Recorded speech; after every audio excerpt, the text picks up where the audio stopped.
short period of time to think about it, but how do you think about Saturday's game now that you've had that period of time to think? I don't think my opinion's changed. I thought early on in the game we were second best, and I thought Stirling deservedly took the goal in charge. Had a couple of other chances, but after about half an hour we grew into the game. I thought we finished the first half a little bit better, and second half we probably had most of the play. I thought we huffed and puffed.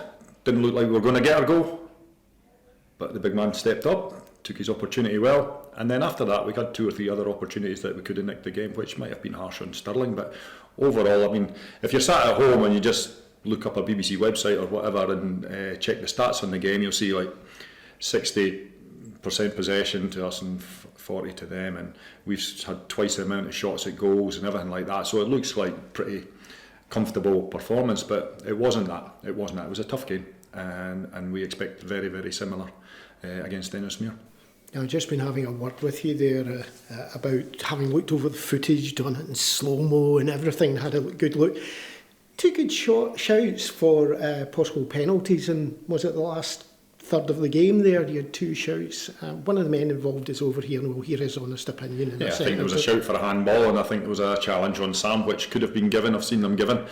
They weren't given. We're not going to moan about that. Listen, sometimes they go your way, sometimes they don't. Hopefully those 2 that haven't gone our way will eventually catch up with us throughout the season at some point, and we get them going in our favour. So listen, ultimately I used the word relieved to get the extra point the other day, and probably that's the way it is. We did have long spells of having the ball. Did we play up to standards? No, we can play a lot better, but to get the extra bonus point is always a help.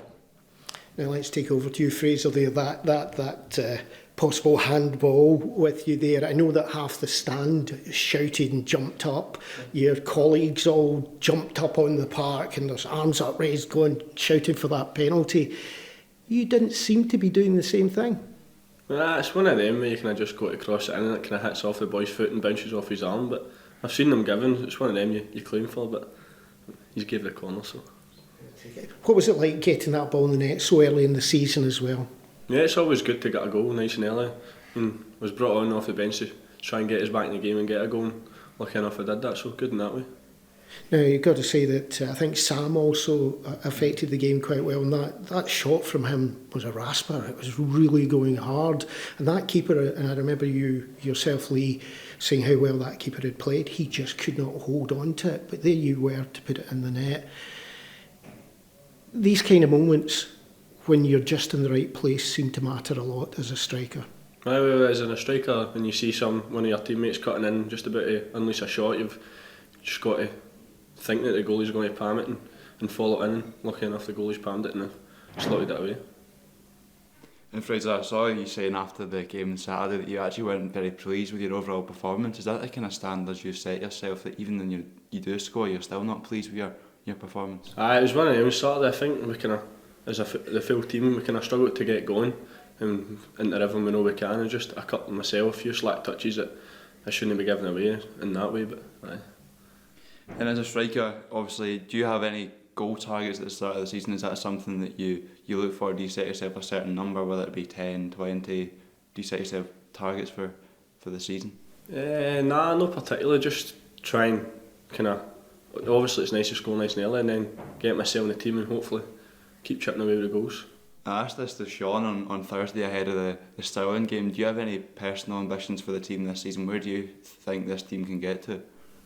And hopefully high as up as possible and push for the playoffs again, because we're more than capable of doing it. As we've shown last season that we've got a good team and most of the boys are still here, so I'll go again this season. Question to both of you here, if you don't mind. Stenhousemuir obviously tomorrow night. What are you expecting from them in terms of how they're going to play and the challenge they'll pose to you? From my point of view, I'm expecting a really confident side. They'll have taken a heck of a lift after beating St Johnstone at the weekend. They will be, again, they'll have eyed St Johnstone as a target and a real scalp to take, and I don't see any reason why they wouldn't do that with ourselves as well, because we're from leagues above, and they want to cause another upset, and they've proved they're well capable of doing that, so we will give them that respect 100%, but we won't fear it, we'll embrace it, and hopefully put on a good performance up at Cumnock and take another 3 points in the target of qualifying out the group. Speaking of it being at Cumnock as well, obviously you guys have played there before in pre-season games last season, and obviously if it reserve games there, so I take it that won't really make too much of a difference into the way you play. You'll be comfortable playing on that surface. Yeah, it's a good surface up at Cumnock. That's where the reserve played last year, and also we train in Astro every day during the week, so yeah, it'll be a good surface, and hopefully we can get the ball down and get it moving nice and quick. Perfect. Talking about being at Cumnock, Ayr fans, you're just hoping for a big sellout there?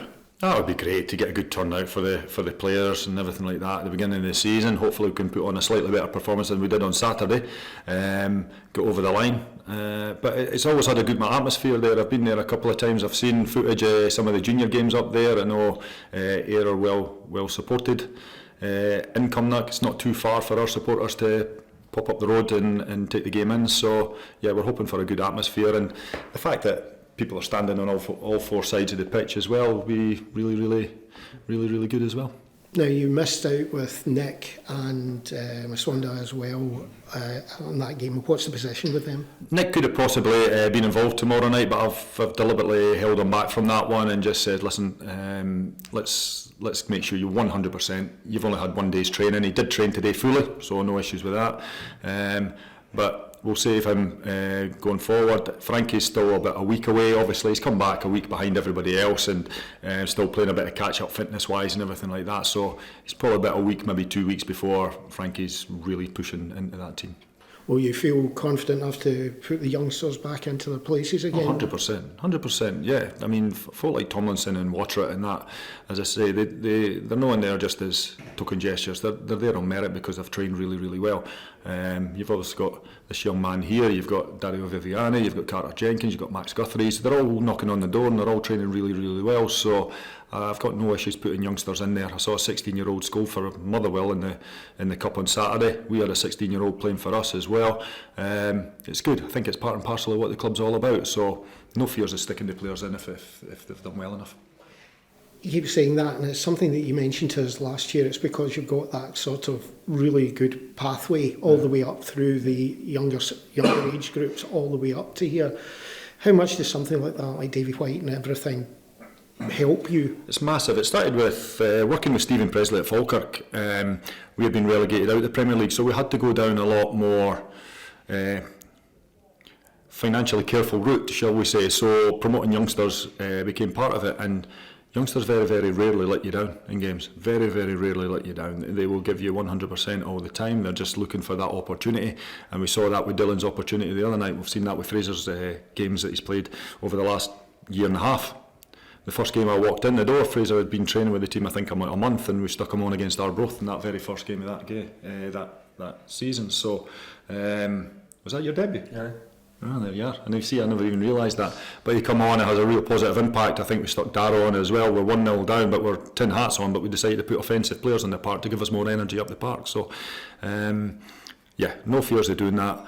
And as you say, the work that Davy White and his Sean and all the other academy staff do, they're producing these players coming through. There's a bit of a conveyor belt, and it's not just these names I've mentioned. There's kids a year, 2, 3 years further down the pipeline that are coming through that are well capable of coming in and training with the first team at the level they're at the moment. So it all bodes well for the football club in the long term.